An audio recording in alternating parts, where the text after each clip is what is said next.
সন্তান আল্লাহ তাআলা আপনাকে নিয়ামত হিসেবে দিয়েছেন। এই নিয়ামতকে আপনি চাইলে আপনার সম্পদে পরিণত করতে পারেন, আবার আল্লাহ ক্ষমা করুন, আমাদের যদি নসিব খারাপ হয় তাহলে এই সন্তান আমার ধ্বংসের কারণও হতে পারে।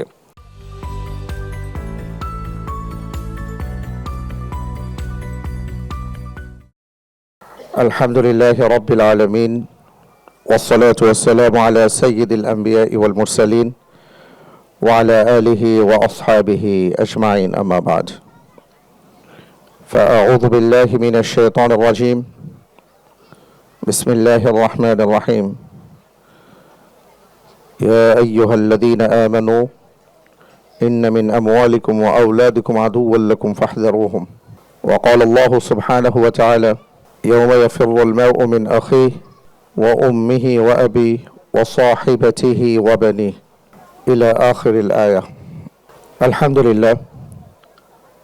আল্লাহ রব্বুল আলামিনের কাছে শুকরিয়া জানাচ্ছি, অসাধারণ একটা দিনে একটা চমৎকার পরিবেশে আল্লাহ রব্বুল আলামিন আমাদেরকে এখানে একত্রিত করেছেন।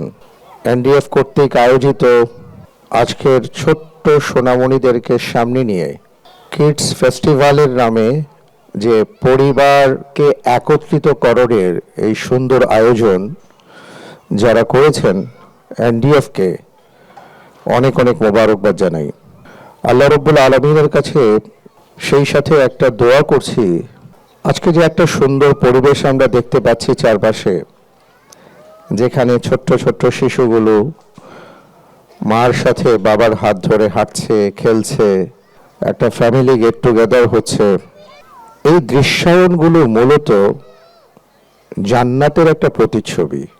যারা জান্নাতের অধিবাসী হবেন, আল্লাহ তাআলা যাদেরকে জান্নাত দান করে ধন্য করবেন, সেই দিন তারা অনেক জান্নাতীদের ক্ষেত্রে এমন দৃশ্যায়িত হবে যে ফ্যামিলি সহ তারা জান্নাতে থাকবেন। আল্লাহ সুবহানাহু ওয়া তাআলার কাছে তাই দোয়া করছি, আজকের যে দৃশ্যগুলো আমরা দেখতে পাচ্ছি এর চেয়ে শত সহস্র গুণ আনন্দ দিয়ে রব্বুল আলামিন যেন আমাদের সবাইকে নিয়ে, পরিবারের সকল সদস্যদেরকে নিয়ে একসাথে জান্নাতে থাকার তৌফিক দান করেন, আল্লাহুম্মা আমিন। আজকের দিনটা স্বাভাবিকভাবেই আপনারা অনেক দূর থেকে এসছেন, একটা সুন্দর সময় কাটাবেন, আনন্দ ঘন মুহূর্ত আপনাদের সময় কাটবে, এটাকে চিন্তা করেই আপনারা এসছেন। কিন্তু এরপরেও যে আনন্দের সূচনাতেই যার পক্ষ থেকে আনন্দ দান করা হয়, তাকে যে আমরা ভুলিনি বা তাকে স্মরণ করে যে দারসুল কোরআনের আয়োজন দিয়ে দিনের সূচনা হচ্ছে, আয়োজনের সূচনা করা হয়েছে, আল্লাহ তাআলার কাছে আপনাদের জন্য দোয়া করি রব্বুল আলামিন এই উসিলায় আপনাদেরকে উত্তম বিনিময় দিয়ে ধন্য করুন, আল্লাহুম্মা আমিন। আল্লাহ সুবহানাহু ওয়া তাআলা পবিত্র কোরআনুল কারীমে পরিবার, পরিজন, সন্তান, সন্ততি নিয়ে অনেক আয়াত নাজিল করেছেন। শিশু সন্তানদেরকে নিয়ে আয়াত নাজিল করেছেন। আমার যতটুকু জানা আছে, পবিত্র কোরআনে ছোট্ট শিশুদেরকে অনেকগুলো নামে, প্রায় 4টা নামে অবহিত করা হয়েছে। কখনো গোলাম বলা হয়েছে, কখনো সাবি বলা হয়েছে, কখনো ওয়ালাদ বলা হয়েছে ইত্যাদি। এই শব্দগুলো প্রায় 76 বার ব্যবহার করা হয়েছে। স্বামী স্ত্রীর সম্পর্ককে আল্লাহ সুবহানাহু ওয়া তাআলা কয়েকভাবে সংজ্ঞায়িত করেছেন। সাহিবা বলেছেন, জাওজা বলেছেন, ইমরাআ বলেছেন, এইভাবে। কিন্তু সব মিলিয়ে রব্বুল আলামিন আমাদেরকে যেটা জানিয়েছেন সেটা হলো, পরিবার হলো একটা অসাধারণ বৃক্ষ। পরিবার হলো সুন্দর একটা বৃক্ষ, যে বৃক্ষ থেকে আমরা ফলের আশা করি। আমরা এখানে যারা বৃক্ষ প্রেমিক আছি, বিশেষ করে অনেক মা বোনেরা আছেন যারা ঘরের মধ্যে শোভাবর্ধনের জন্য সুন্দর সুন্দর গাছ কিনে আনেন এবং সেই গাছগুলোকে আমরা অনেক পরিচর্যা করি। অনেক ভাইয়েরা আছেন যারা হয়তো বাগান করেছেন, ফলের বাগান, ফুলের বাগান আছে। তো এই সকল ক্ষেত্রে আমরা একটা বিষয় খেয়াল করি, সেটা হলো সূচনা থেকে একটা ভালো ফল আমি যদি প্রত্যাশা করি তাহলে কেবল গাছ দিয়ে চিন্তা করে না, কিন্তু চিন্তাটা করতে হয় বীজ দিয়ে। একেবারে বীজ যেন ভালো হয় সেখান থেকে শুরু করে শুধু বীজ লাগালেই হয় না, ওখান থেকে যখন আবার বৃক্ষ হয় সেই বৃক্ষটার আবার পরিচর্যা করতে হয়। গাছ লাগিয়েছেন ফল পাবেন ব্যাপারটা এমন না, সেটাকে পরিচর্যা করতে হয়, আগাছা পরিষ্কার করতে হয়, সার দিতে হয়, এটা সেটা কত কিছু দিতে হয়, এরপরে ফল আসে। আবার সেই ফলকেও সংরক্ষণ করতে হয়। আমরা দেখি যে একটা ফলকে সংরক্ষণ করার জন্য কত ধরনের এখন উপকরণ বের হয়েছে। অনেক জায়গায় দেখা যায় যে ফলগুলো যেন পোকামাকড়ে খেয়ে না ফেলে এটার জন্য নানাভাবে এটাকে মুড়িয়ে রাখা হয়। অর্থাৎ একটা ফল, একটা বীজের যত্ন, বৃক্ষের যত্ন, আবার ফলের যত্ন নেওয়া হয়, তখন আমরা মনে করি যে যাক আলহামদুলিল্লাহ ভালো একটা ফল পেলাম। পবিত্র কোরআনুল কারীমে পরিবার সুগঠনের ক্ষেত্রে, একটা সুপরিবারের ক্ষেত্রে আল্লাহ সুবহানাহু ওয়া তাআলা যেভাবে আমাদেরকে শিক্ষা দিয়েছেন, জানিয়েছেন, এক কথায় যদি বলি শুরু থেকে একেবারে জান্নাত পর্যন্ত আমরা যদি যেতে চাই একসাথে, তাহলে একেবারে বীজ থেকে নিয়ে ফল পর্যন্ত আমাদের সার্বিকভাবে পরিচর্যা করতে হবে। এবং এটার ক্ষেত্রেই পবিত্র কোরআনুল কারীমে অনেকগুলো আয়াতে কারিমা আল্লাহ তাআলা জানিয়েছেন। এবং দেখুন আল্লাহ সুবহানাহু ওয়া তাআলা যে কটা দোয়া দিয়েছেন পরিবারের জন্য, যেই দোয়ার ক্ষেত্রে দুটো কথা আমরা অনায়াসে বলতে পারি দোয়ার আলোকে, যে একজন মানুষ যিনি এখনো তার পরিবার গঠিত হয়নি অথবা এখনো তার সন্তান সন্ততি চিন্তা অনেক দূরে, কিন্তু তাকে বলা হয়েছে দোয়া করো, এইভাবে বলো, রব্বানা হাবলানা মিন আজওয়াজিনা ওয়া যুররিয়াতিনা কুররাতা আয়ুন ওয়াজআলনা লিল মুত্তাকিনা ইমামা। পৃথিবীতে আপনি এত সুন্দর কথা কোথাও পাবেন না, এত চমৎকার কথা কোথাও পাবেন না, যে হ্যাঁ আমাদের মালিক, আমাদের রব আমাদের এমন জীবন সঙ্গী এবং সঙ্গিনী দান করুন, এমন সন্তান সন্ততি দান করুন যাদেরকে দেখলে আমাদের চোখ জুড়িয়ে যায়। সুবহানাল্লাহি ওয়া বিহামদিহি। এক কথায় বলতে পারি চোখ জুড়ানো পরিবার, এটা চারটিখানি কথা নয়। একটা চোখ জুড়ানো পরিবারের জন্য আমাদের প্রত্যেককে আসলে মালির ভূমিকায় থাকতে হয়। ওই যে বললাম একেবারে ফল পর্যন্ত লেগে থাকতে হয়। তো এই চোখ জুড়ানো পরিবারের জন্য আল্লাহ সুবহানাহু ওয়া তাআলা যতগুলো শর্ত শারায়েত দিয়েছেন, এটার মধ্যে একটি আয়াত আমরা বলতে পারি, সেটা হলো ওয়ামিন আয়াতিহি আন খালাকা লাকুম মিন আনফুসিকুম আজওয়াজা লিতাসকুনু ইলাইহা ওয়া জাআলা বাইনাকুম মাওয়াদ্দাতান ওয়া রাহমাহ। আল্লাহ রাব্বুল আলামিনের অসংখ্য নিদর্শনাবলীর মধ্যে অন্যতম নিদর্শন হলো এটাই, আল্লাহ সুবহানাহু ওয়া তাআলা জানিয়েছেন আন খালাকা লাকুম মিন আনফুসিকুম আজওয়াজা, যে তোমাদের জন্য আল্লাহ সুবহানাহু ওয়া তাআলা তোমাদের প্রাণগুলোর মধ্য থেকে সৃষ্টি করেছেন জোড়ায় জোড়ায়। এবং এখানে আজওয়াজ বলতে স্ত্রীদেরকে বোঝানো হয়েছে লিতাসকুনু ইলাইহা, যাতে করে স্বামীদেরকে উল্লেখ করা হচ্ছে যে তোমরা যেন তাদের কাছে শান্তি প্রশান্তি লাভ করতে পারো। ওয়াজআলা বাইনাকুম মাওয়াদ্দাতান ওয়া রাহমা, এই যে শেষের আয়াতের দুটো অংশ, যে আল্লাহ তাআলা তোমাদের জন্য দুটি বিষয়কে নির্ধারণ করে দিয়েছেন, একটা হলো মাওয়াদ্দা আর একটা হলো রাহমা। এটা হলো রব্বুল আলামিনের পক্ষ থেকে একটা অনন্য উপহার। মাওয়াদ্দা হলো ভালোবাসা, রাহমা হলো অনুগ্রহ, ইহসান। তাফসীর কারকগণ বলেন এই দুটি উপহারের পূর্ব শর্ত হলো সেই পরিবারটাকে হতে হয় আল্লাহ রব্বুল আলামিনের নির্দেশিত পথ পন্থায় পরিচালিত পরিবার। যদি এমন পরিবার গঠন করা যায় তাহলে রবের পক্ষ থেকে দুটি অনন্য উপহার পাওয়া যায়, যেটা হলো ভালোবাসা এবং অনুগ্রহ। আমরা নিশ্চয়ই খেয়াল করেছি যে বর্তমান প্রেক্ষাপটে মানুষের মাঝে নানা ধরনের যে সম্পর্ক, সেই সম্পর্কের গভীরতা আমরা অনুভব করতে পারি সাংসারিক জীবনকে কেন্দ্র করে। যে একটা মানুষের আগে তিনি তার স্ত্রীকে দেখেননি অথবা স্বামীকে দেখেননি, কিন্তু যেদিন থেকে তাদের আগদ হয়ে গেল, এরপরে একে অপরের ক্ষেত্রে এতটা পরিচিত হয়ে যান যে মনে হয় যে তাদেরকে যুগ যুগান্তর থেকে একজন অপরজনকে চেনেন। এই যে একজনের প্রতি আরেকজনের ভালোবাসা তৈরি হওয়া, এটা পৃথিবীর কেউ আপনাকে দিতে পারবে না। কখনো পরকীয়া প্রেমের ক্ষেত্রে এই সম্পর্ক হয় না, কখনো বিয়ে বহির্ভূত যে সম্পর্ক, ওই সম্পর্কের ভালোবাসার মধ্যে এই ভালোবাসা কখনো হয় না, ওটা কেবল গলার উপরে থাকে। কিন্তু এই সম্পর্কটা, এই ভালোবাসাটা আল্লাহ কর্তৃক নির্ধারিত, যেটা আল্লাহ তাআলা দান করেছেন বিধায় স্বামী স্ত্রীর মাঝে এই সম্পর্কটা তৈরি হয়। এবং আরো মজার ব্যাপার হলো, আমার চাইতে আপনাদের অভিজ্ঞতা বেশি, কারণ এখানে সম্মানিত মুআজ্জাজ সবাই যারা আছেন এই পরিবারের সবাই আর কি ডাক্তার পরিবার, ভাইয়েরা ডাক্তার অথবা অনেক বোনেরা আছেন যারা এই সেবা দিয়ে যাচ্ছেন। আমার চেয়ে আপনারা ভালো জানেন যে এমন অসংখ্য পরিবারকে আমরা দেখি যে হয়তো স্বামী খুব অসুস্থ, স্ত্রী তার পাশে রাত দিন পরিশ্রম করছেন, সেবা দিয়ে যাচ্ছেন, তিনি কিন্তু তার স্বামীকে ছেড়ে চলে যাচ্ছেন না। অথবা স্ত্রী অসুস্থ, স্বামী তার সেবা দিয়ে যাচ্ছেন, তিনি তার স্ত্রীকে ফেলে যাচ্ছেন না। এটা হলো রাহমা, এটা হলো একে অপরের প্রতি এহসান, অনুগ্রহ। এটাও আল্লাহ তাআলা কর্তৃক নির্ধারিত, এটা আল্লাহ রব্বুল আলামিন দান করেছেন বিধায় আমরা এটাকে ধারণ করতে পারি।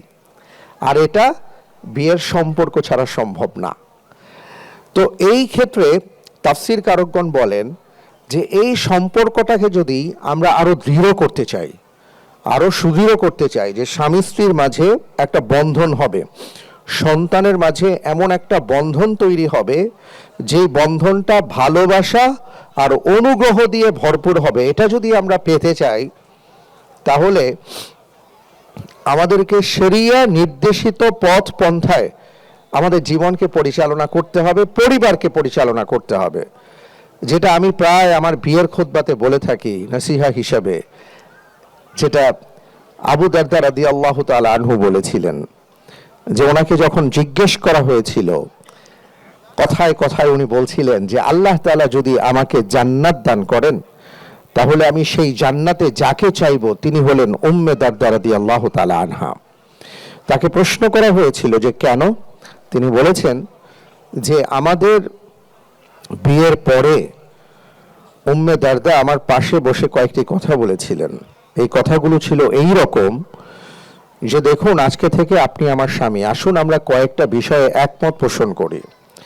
সেটা হলো শরিয়ার ব্যাপারে, ইসলামী বিধানের ব্যাপারে আমি আপনাকে সহযোগিতা করব, আপনি আমাকে সহযোগিতা করবেন। অর্থাৎ ইবাদত পালনের ক্ষেত্রে আমরা একে অপরের সহযোগী হব। এবং সেই সাথে শরিয়ার বিরুদ্ধে যদি আমি চলে যাই, আপনি আমাকে বাধা প্রদান করবেন, আপনি চলে গেলে আমি আপনাকে বাধা প্রদান করব। আপনি যদি কখনো রেগে যান, আমি আপনার রাগটাকে বাড়াবো না, বরং রাগ প্রশমনের চেষ্টা করব। আর আমার যদি কখনো এমন হয়, আপনিও সেই চেষ্টাটা করবেন। আপনি যাদেরকে ভালোবাসেন, যদি শরিয়া এটাকে অ্যালাউ করে, আমিও তাদেরকে ভালোবাসবো, আমিও তাদেরকে পছন্দ করব।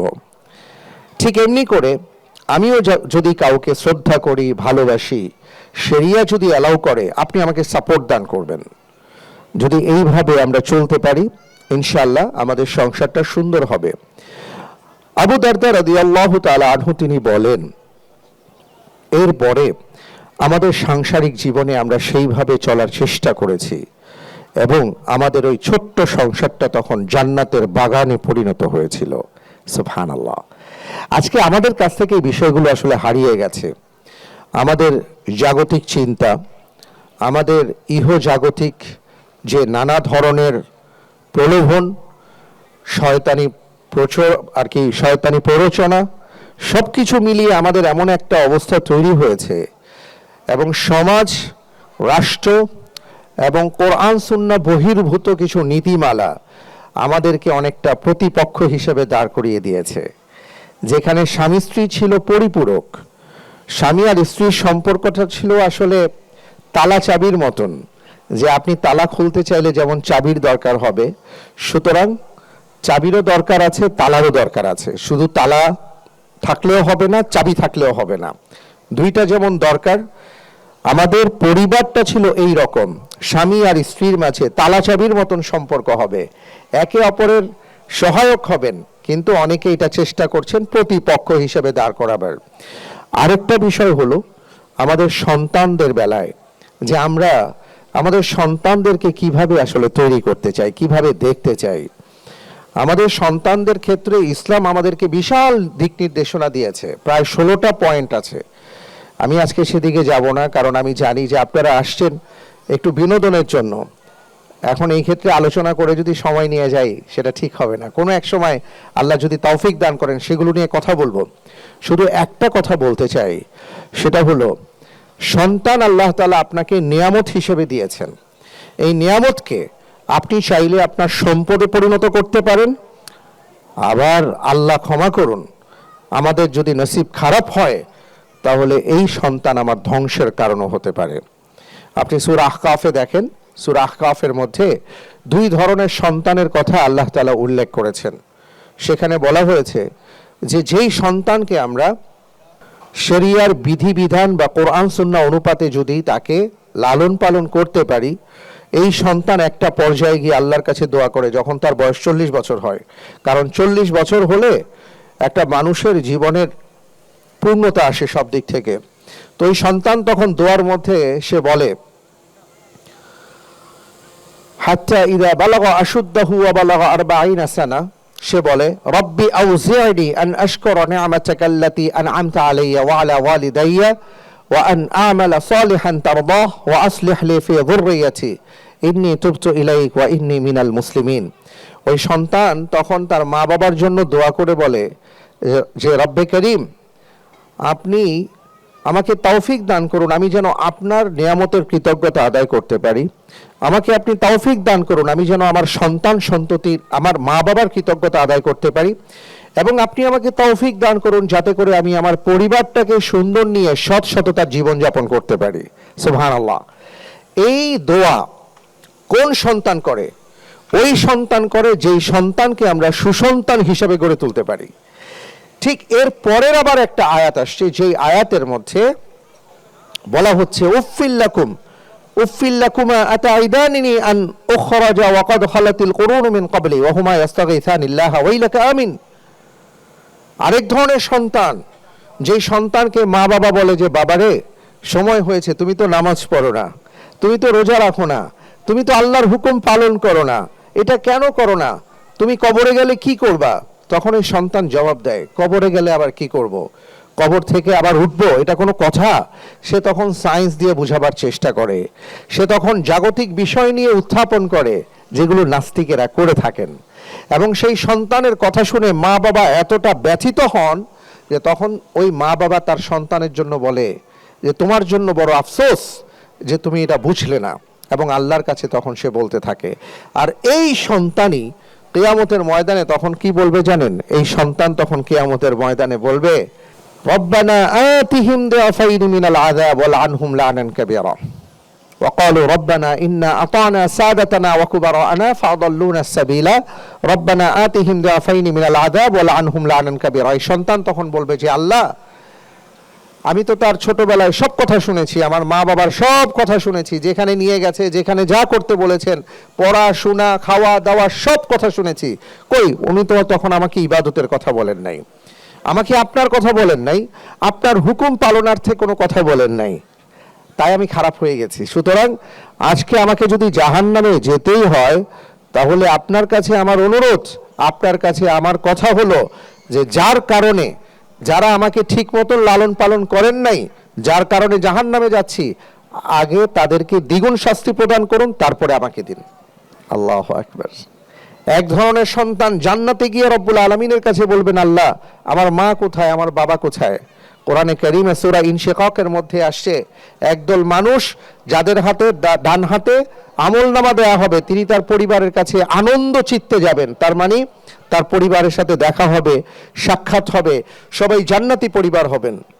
আরেক দল মানুষ সে তো জান্নাতে যেতেই পারবে না, সে চেষ্টা করবে আমি যেহেতু জাহান্নামে যাচ্ছি একা যাব না, আমার মা বাবাকে সাথে নিয়ে যাব। আমাদের ডিসাইড করতে হবে আমরা এই নিয়ামতকে কোন কাজে ব্যয় করতে চাই, কোন খাতে ব্যয় করতে চাই। আমরা আমাদের ব্যস্ততা এমন পর্যায়ে চলে গেছে, বিশেষ করে ডাক্তার ভাই বোনদের কথা বলছি, আমরা আমাদের সন্তানদেরকে সময় দিতে পারি না। অথচ সন্তানকে সময় দেওয়া সবচাইতে বড় ইনভেস্ট বলেছেন রাসূলুল্লাহ সাল্লাল্লাহু আলাইহি ওয়াসাল্লাম। আমাদের এদিকে কিছু নজর দেওয়া দরকার। এবং সেই সাথে যেটা বলতে চাই, বেলা শেষে এই পরিবার যেন আমার চোখ জোড়ানো পরিবার হয়, সেটার জন্য আমাদের সবাইকে সম্মিলিত চেষ্টায় এই পরিবারটাকে সুন্দর পরিবার হিসাবে, আদর্শিক পরিবার হিসাবে গঠন করার ক্ষেত্রে যা যা করণীয় দুজন মিলে করা দরকার। স্বামী এবং স্ত্রী দুজন দুজনকে সহযোগিতা করতে হবে। সবশেষে যেই কথাটা বলবো, আমরা এই যে যখন এক একটা মৌসুমে এক এক ধরনের খাবার খাই, মনে করেন শীতকাল চলছে, আমরা এখন পিঠা খেতে পছন্দ করি, যদি এই ঐতিহ্যগুলো ধীরে ধীরে হারিয়ে যাচ্ছে। তা আপনি চিন্তা করে দেখেন যে আপনি যে পিঠাটা খাচ্ছেন বা একটা পিঠা বানিয়েছেন, আপনি নিজে চিন্তাও করতে পারবেন না যে আপনার কাছে যে গুড়টা আসছে সেই গুড়টা কিভাবে আসছে। এই গুড় ছিল না, এই গুড় হয়তো খেজুর গাছের মধ্যে খেজুর হয়েছিল, সেটাকে নামানো হয়েছে, অথবা আখ ক্ষেতের আখ ছিল। কোন আখটা যে আপনার কাছে আসছে আপনি বলতে পারেন না। একটা আখ সে গুড় হতে গিয়ে তার নিজেকে নিঃশেষ করতে হয়েছে, তাকে অনেক কষ্ট করতে হয়েছে। আজকে আমাদের মা বোনের কাছে, সবার কাছে একটা জিনিস প্রিয়, সেটা হলো অলংকার। এই অলংকার আপনার কাছে আকর্ষণীয় হওয়ার আগে তাকে অনেক কষ্ট করতে হয়েছে। তাকে কোন আফ্রিকার কোথায় মাটির নিচে ছিল, তাকে ধরে এনে পিটায়ে পাটে তাকে এইভাবে বিস্কুট বানানো হয়েছে। এরপরে এখান থেকে আরেক জায়গায় গিয়েছে, তাকে ওইখান থেকে পিটায় আবার ছোট বানানো হয়েছে। আবার আরেক জায়গায় গেছে, ওইখান থেকে তাকে ঘষা মাজা করে করে করে করে করে করে এরপরে তাকে অলংকারে রূপান্তরিত করা হয়েছে। ওই অলংকার হওয়ার পর এখন আমাদের প্রত্যেকের কাছে সবচেয়ে প্রিয় জিনিস এই অলংকার, সাপনিক বিষয়। কিন্তু অলংকার একদিনে হয় নাই, অলংকার হতে সময় লেগেছে, অলংকার হতে এই স্বর্ণটাকে কষ্ট করতে হয়েছে। আজকে আপনার আমার ঘরে যে সন্তান আছে, প্রত্যেকটা সন্তান হলো স্বর্ণের টুকরো। এই স্বর্ণের টুকরোকে যদি অলংকারে রূপান্তরিত করতে হয় তাহলে কষ্ট করতে হবে, স্বর্ণকারের মতন আমাদেরকে নামতে হবে। আল্লাহ রব্বুল আলামিনের কাছে দোয়া করি আমাদের প্রত্যেকটা সন্তান, আমাদের প্রত্যেকের পরিবার যেন এমন অলংকার বা আলংকারিক পরিবার হয় যারা আমরা একসাথে দুনিয়ায় এবং একসাথে আখিরাতে, একসাথে যেন জান্নাতে বসবাস করতে পারি। রব্বুল আলামিন আমাদের সবাইকে সেই তৌফিক দান করুন। ওমা আলাইনা ইল্লাল বালাগ। আমাকে আমন্ত্রণ জানানোর জন্য আপনাদেরকে অনেক অনেক ধন্যবাদ জানাচ্ছি, কৃতজ্ঞতা প্রকাশ করছি। আজকের দিনটা অনেক সুন্দর হোক, সুন্দর সময় কাটুক, এবং আজকের দিনের মতনই আমাদের পরিবারের প্রত্যেকটা মুহূর্ত কাটুক, এই প্রত্যাশা, এই দোয়া রেখে আমার কথাকে এখানেই শেষ করছি। আসসালামু আলাইকুম ওয়া রাহমাতুল্লাহি ওয়া বারাকাতুহু।